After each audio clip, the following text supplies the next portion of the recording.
नशिबाच्या रेषेला खरंच खूप प्रेम दिलं. ते वाटलं नव्हतं तेवढे तिच्यापेक्षा भरभरून.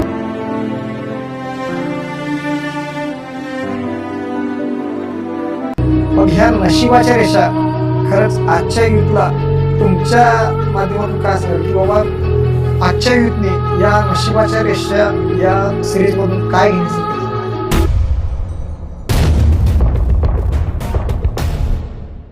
घेण्यासारखं हेच आहे की तुम्ही जर प्रामाणिक आहोत आणि तुम्हाला नाही भेटलं है ना, मुलीचं बॅकग्राऊंड म्हणा हे नाही भेटलं तर त्या गोष्टी ठीक आहे, गिल्ट मला पण आहे, वाईट मला पण आज पण वाटतंय, पण त्या गोष्टी कुठेतरी बाजूला ठेवून करिअरकडे फोकस केलं पाहिजे. मग ओन बिझनेस म्हणा किंवा जॉब म्हणा, कारण ती सगळ्या गोष्टीसाठी तर आई वडील भाऊ पण आहे घरात.